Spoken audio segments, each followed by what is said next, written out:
안녕하십니까. 천안의 배포 우유한 목사입니다. 오늘 주일 예배 들어오신 여러분들 정말 환영합니다. 잘 오셨습니다. 오늘 말씀 통해서 우리 가운데 감사와 기쁨이 충만한 신앙생활을 할 수 있기를 기도합니다. 오늘 말씀의 제목은 절대적인 감사와 기쁨입니다. 말씀은 빌립보서 1장 1절에서 11절입니다. 요 절은 4절입니다. 간구할 때마다 너희 무리를 위하여 기쁨으로 항상 간구함은, 빌립보서는 감옥에서 써가지고 옥중서신이다 이렇게 얘기를 합니다. 또 빌립보 성도들과 큰 사랑의 관계성이 있어서 사랑의 서신이다 라는 별명도 있습니다. 그러나 가장 중요한 것은 기쁨의 서신, 희락의 서신이라고 합니다. 기뻐하라, 기쁨 이런 말을 다 이렇게 세워보면 한 14번 정도 기쁨이란 말이 나오고 있습니다. 바울은 감옥에 있으면서 되게 기뻐하면서 또 빌립보 성도들에게 기뻐하라고 권면하고 있습니다.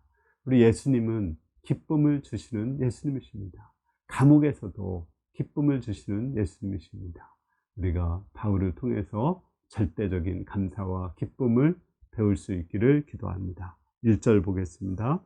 그리스도 예수의 종 바울과 디모데는 그리스도 예수 안에서 빌립보에 사는 모든 성도와 또는 감독들과 집사들에게 편지하노니, 편지에는 항상 누가 누구에게 편지를 쓴다 이렇게 나오죠. 바울이 빌립보 성도에게 편지를 씁니다. 근데 그 짧은 인사 속에 복음이 나타나 있습니다. 바울은 자신을 예수 그리스도의 종이다 이렇게 소개하고 빌립보 성도들을 그리스도 예수 안에 있는 성도다 이렇게 소개하고 있습니다. 이 두 가지 소개를 통해서 나타난 복음은 바로 예수님이 그리스도고 주라는 것입니다. 사도 바울은 과거 예수님을 핍박하던 사람이었습니다. 그는 율법을 열심히 지켜서 구원을 받고자 하는 사람이었어요. 그래서 율법의 노예가 되었고, 또 율법을 열심히 지키는 사람들의 특징이 자기의의가 생기거든요. 자기의의가 생기면 남을 판단하고 정죄하고 미워합니다. 크리스찬들이 율법을 지키지 않는다고 생각해서 크리스찬들을 판단하고 핍박하고 죽이고자 했었습니다. 그러나 그가 은혜의 예수님을 만났습니다. 빛으로 오셔서 우리가 구원받는 것이 행위로 구원받는 것이 아니라 오직 십자가에 죽으신 예수님의 은혜로 구원받는다는 것을 알게 되었습니다. 그 은혜를 알고 나니까 너무 감사하고 기뻐서 예수님을 자신의 그리스도요 주로 섬기게 되었습니다. 그리고 자신은 자원해서 스스로 종이 되어서 예수님을 주인으로 섬겼습니다. 이런 것을 깃들은 종이라고 하죠. 자원해서 예수님의 종으로서 살았습니다. 예수님의 종으로 이렇게 살았을 때 그것이 그에게는 정말 자유롭고 행복한 순간이었습니다. 우리가 종이라고 생각하면 되게 불편하고 힘들고 고통스러운 것처럼 생각하죠. 그러나 그렇지 않습니다. 우리가 사랑하는 사람의 종으로 산다는 것은 정말 행복한 것입니다. 예수님의 말씀에 순종하며 그는 살았습니다. 그랬을 때 예수님께서 그의 먹고 사는 것, 생명을 책임져 주셨습니다. 그가 독사에게 물렸을 때 예수님은 그를 죽지 않게 지켜주셨고 14일 동안 유라굴라라는 광풍에 율이 방황할 때도 그를 지켜주셨습니다. 돌에 맞아서 거의 죽게 되었을 때도 그 생명을 지켜주셨습니다. 우리가 예수님의 종으로 산다면 예수님께서는 우리의 생명과 건강과 먹고 사는 것을 지켜주십니다. 뿐만 아니라 종을 귀하게 사용해 주십니다. 예수님은 사도 바울을 우리가 잘 알듯이 아시아와 유럽과 로마 세계를 선교하는데 아주 귀하게 쓰여주셨습니다. 또 그 편지를 통해서 기독교 사상을 체계화하고 집대성하는데 그를 사용해 주셨습니다. 이렇게 우리가 예수님을 사랑해서 예수님의 종으로 살면 예수님이 우리를 책임져 주시고 우리를 사용해 주십니다. 뿐만 아니라 빌립보 성도들은 그리스도 예수 안에서 성도가 되었다고 했습니다. 성도라는 것은 구별되었다는 거죠. 예수님을 그리스도로 믿는 순간부터 우리의 소망은 하늘에 있게 되고 우리의 시민권은 하늘에 있게 됩니다. 그리고 우리의 가치관이 달라져요. 지금까지는 군림하는 삶을 살았는데 이제는 섬기는 삶을 살게 됩니다. 또 지금까지는 착취하고 빼앗는 삶에서 이제는 나눠주는 삶을 살게 됩니다. 지금까지는 음란하고 또 이렇게 부정하게 살았지만 이제는 깨끗하고 거룩한 삶을 살게 됩니다. 이것이 성도의 삶입니다. 3절과 4절을 보겠습니다. 내가 너희를 생각할 때마다 나의 하나님께 감사하며 간구할 때마다 너희 무리를 위하여 기쁨으로 항상 간구함은, 그 편지에는 항상 감사가 나와요. 사도 바울은 항상 감사가 있는데 빌립보서의 편지에는 감사에 조금 차이점이 있다면 기쁨으로 감사한다는 것입니다. 기쁨이 가득하다는 거예요. 지금 아까도 얘기했지만 사도 바울은 로마 감옥에 2차 투옥되어 있습니다. 언제 죽을지 몰라요. 근데 무슨 기쁨이 가득할까요? 그는 하나님 편에서 자신을 생각하는 것입니다. 그가 감옥에 갇힘으로 시위대에게 복음이 전파되었습니다. 또 감옥에 갇혀서 그 여러 교회에 편지를 쓸 수 있었고 그것을 통해서 기독교 사상을 집대성할 수가 있게 되었습니다. 뿐만 아니라 그가 감옥에 갇히자 감옥 바깥에 있는 사람들이 열심으로, 어떤 사람은 좋은 마음으로, 어떤 사람은 시기하는 마음으로 복음을 전했습니다. 이런 모든 것을 생각할 때 그는 기뻐하고 감사할 수가 있게 되었습니다.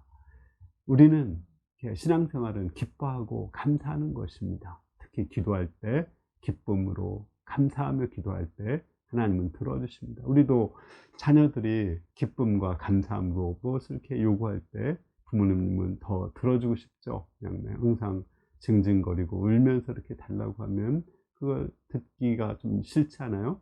네, 그런 거와 마찬가지입니다.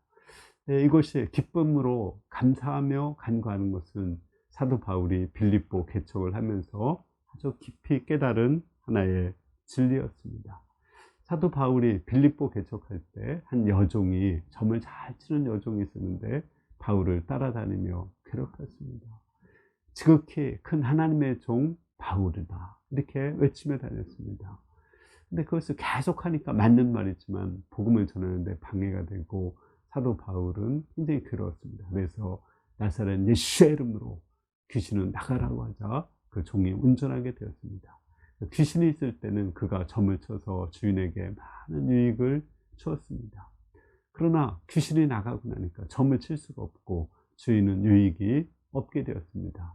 그러자 사도 바울에게 사회 소란죄로 누명을 씌워서 매를 많이 치고 옷을 벗겨서 감옥에 착고를 채우고 쇠사슬에 묶어서 가두었습니다. 그는 좋은 일 하다가 좋은 일 하고 나서 매 맞고 감옥에 갇혔습니다. 그때 하나님께 기도할 때 무슨 감사가 있었겠습니까? 처음에는 원망도 있고 불평도 있었을 것입니다. 또 그것이 자연스러울 것입니다. 한참 기도하다 보니까 그는 하나님께 찬송했다고 기록되어 있습니다.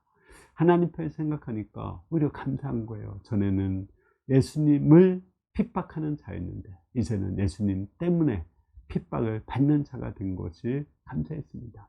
예수님 때문에 축복도 받지만 또 예수님 때문에 고난도 받는 것, 그것이 너무 감사해서 하나님께 웃으면서 이렇게 그 하나님께 찬송과 감사를 드렸습니다.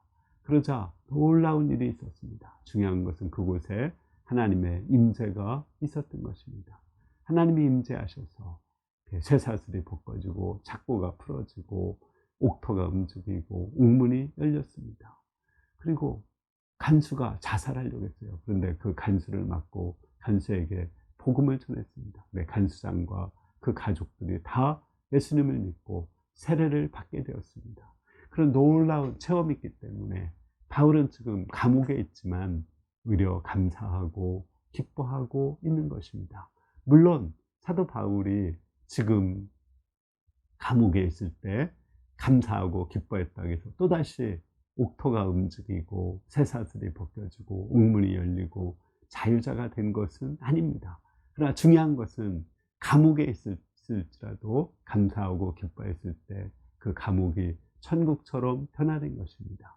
또 그렇게 고통하고 괴로워하는 속에 있으면서도 기뻐하고 감사하기 때문에 그 빌립보 성도들에게 위로가 될 수 있었고, 빌립보 성도들에게 기쁨을 줄 수가 있었던 것입니다. 이처럼 우리가 하나님 편에서 우리 자신을 바라보면은 항상 기뻐하고 감사할 수 있습니다. 신앙생활은 기도해서 감사하고 기뻐할 뿐 아니라 또 그냥 우리의 일상생활에서도 항상 기뻐하고 감사해야 됩니다. 그래서 사도 바울은 데살로니가 전서에서 우리가 잘 알듯이 항상 기뻐하라, 쉬지 말고 기도하라, 범사에 감사하라고 말했습니다. 우리는 하나님 편에서 모든 걸 바라보고 예수님 편에서 바라보고 감사하고 기뻐해야 됩니다. 그때 우리 마음에 천국이 임하고 성령께서 일하실 수 있고 또 하나님께 영광을 돌릴 수 있습니다. 5절과 6절을 보겠습니다. 너희가 첫날부터 이제까지 복음을 위한 일에 참여하고 있기 때문이라. 너희 안에서 착한 일을 시작하신 이가 그리스도 예수의 날까지 이루실 줄을 우리가 확신하노라.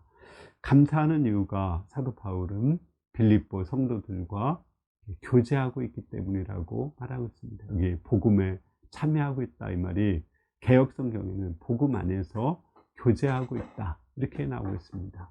세상에는 많은 교제가 있습니다. 가족들은 혈연을 중심으로 한 교제죠. 또 직장은 일을 중심으로 한 교제도 있고요. 또 취미, 동아리 활동을 하는 사람들은 취미를 통해서 교제를 하기도 합니다. 뿐만 아니라 또 어떤 이해관계에 따라서 사업관계에 따라서 교제를 하는 사람들도 있습니다. 그러나 이러한 모든 그 교제 속에는 이해관계가 바탕이 되어 있어요. 그래서 나한테 이익이 되면 그 교제가 지속되지만 나한테 손해가 되면 그 교제가 깨어지게 됩니다. 그러나 우리 예수님 안에서의 교제는 예수님이 영원토록 우리와 함께 하시기 때문에 우리의 교제가 영원히 지속될 수가 있는 것입니다. 하나님을 사이에 둔 교제, 예수님을 사이에 둔 교제는 영원히 지속되는 교제입니다. 그런 가장 대표적인 예가 다윗과 요나단의 교제라고 생각이 됩니다. 다윗과 요나단은 얼마나 서로 싸우기 쉽고 원수가 되기 쉬운 셈입니까?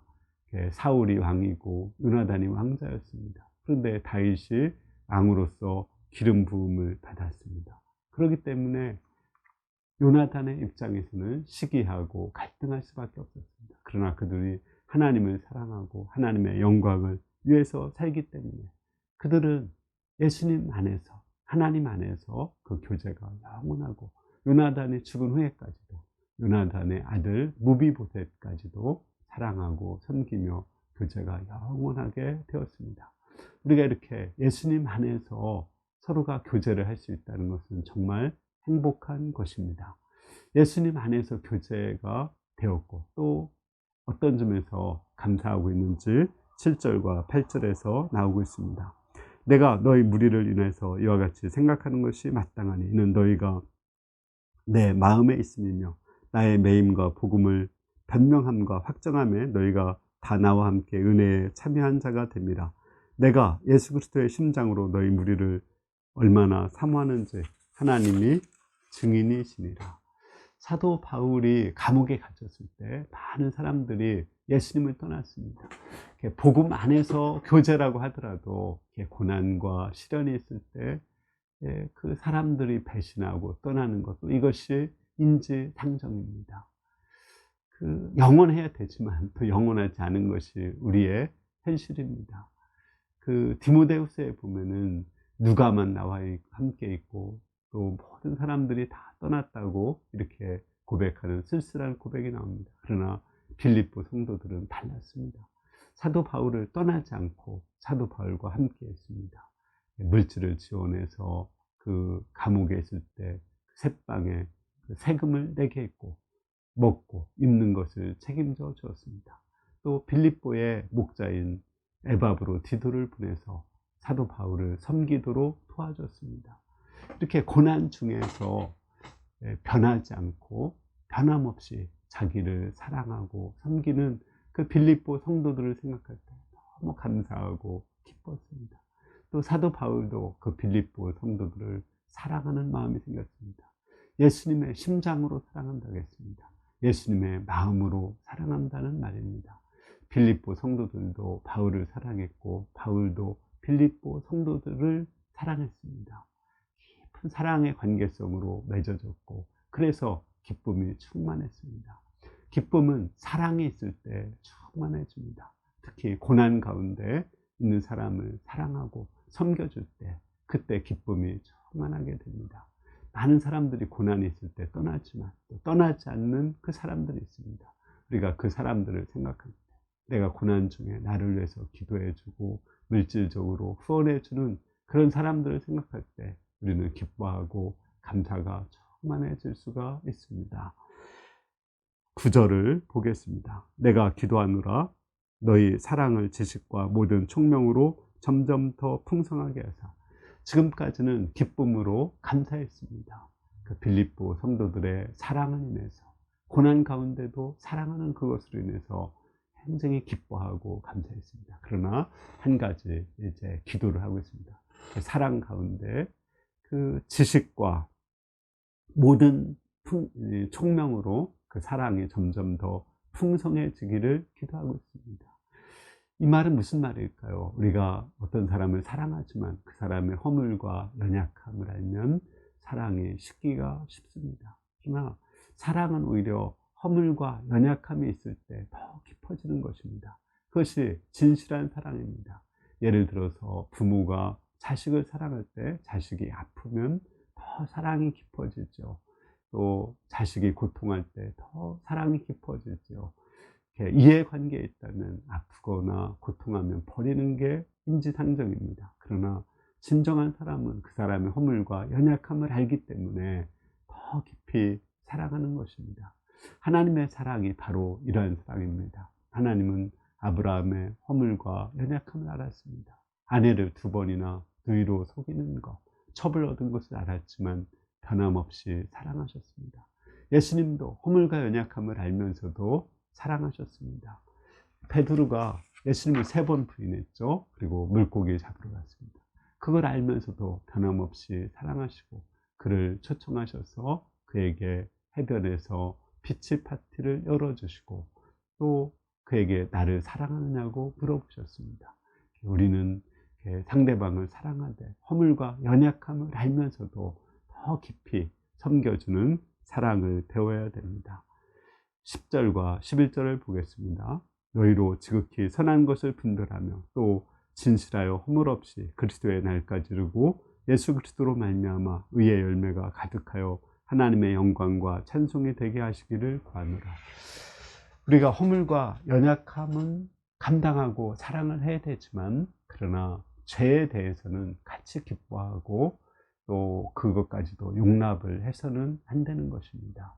진정한 사랑이란 불의를 기뻐하지 않고 진리와 함께 기뻐하는 것, 그것이 진정한 사랑입니다. 그래서 사도 바울은 그 진실함과 정의 가운데, 공의 가운데 그 사랑이 깊어지도록 기도하고 있습니다.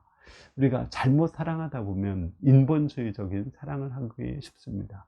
허물과 연약함을 감당해 주다가 죄에 대해서까지도 책망을 하지 않고 그 죄에 대해서도 묵인하고 잘했다고 박수 쳐줄 수가 있는 것입니다.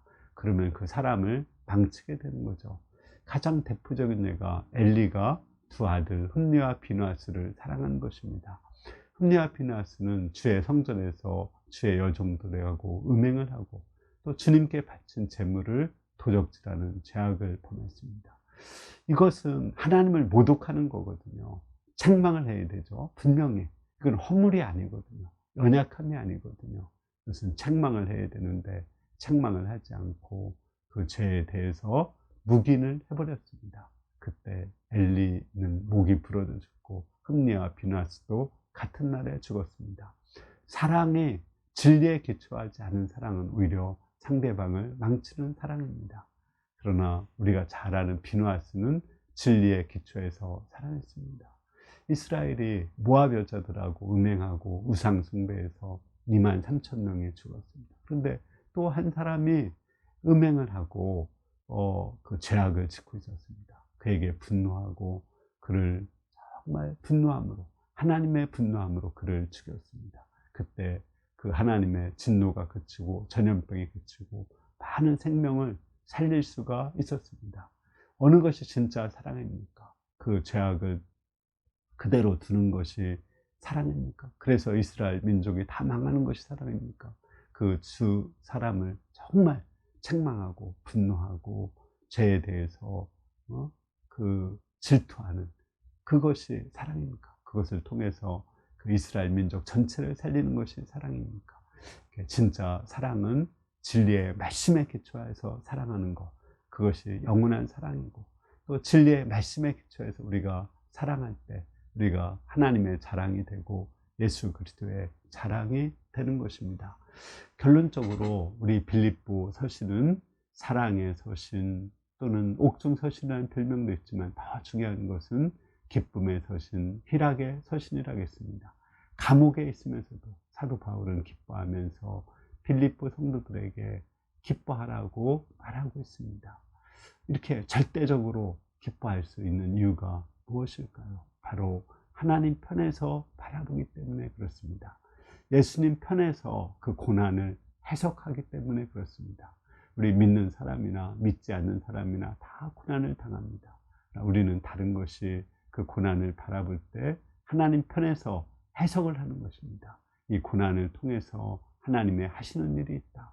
이 고난을 통해서 합력하여 선을 이루실 것이다. 이 고난을 통해서 하나님께서 영광을 받을 것이다. 이 고난을 통해서 우리의 내면을 성숙하게 하고 우리의 믿음을 연단하게 해서 하나님 나라에서 별처럼 빛나게 하실 것이다. 이렇게 하나님 편에서 그 고난을 해석하기 때문에 우리는 고난 중에도 기뻐하고 감사할 수가 있습니다. 그러면 고난 중에서도 우리는 천국을 누릴 수 있고 하나님 나라를 누릴 수가 있습니다. 우리가 있는 곳이 천국으로 변화되고 또 우리 주위 사람들에게 오히려 고난 중에서 기뻐하는 사람이 다른 사람들에게 더 복음을 잘 전할 수가 있습니다.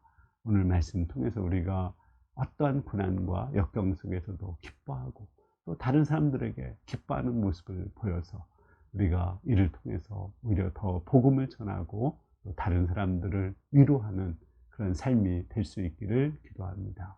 감사합니다. 제가 기도하고 마치겠습니다. 은혜로우신 주님, 오늘 말씀 통해서 우리가 절대적인 기쁨과 감사의 신앙생활을 해야 되는 것을 알게 도와주셔서 감사합니다. 우리가 어떤 고난 속에서도 하나님 편에서 해석하고 바라보는 가운데 기뻐하고 감사해서 하나님이 우리와 함께 하시고 또 그 가운데서 천국을 맛볼 수 있도록 하나님 은총을 허락하여 주시기를 기도합니다. 감사합니다. 예수님의 이름으로 기도했습니다. 아멘. 네, 이번 한 주간 우리 가운데 또 많은 고난도 있고 어려움도 있을 것입니다. 우리도 세상 사람들처럼 많은 고난받고 오히려 사랑하는 하나님의 자녀이기 때문에 더 많이 고난이 있을 수도 있습니다. 그때 하나님 편에서 바라보고 기뻐하고 감사하는 삶을 살 수 있기를 기도합니다. 네, 감사합니다.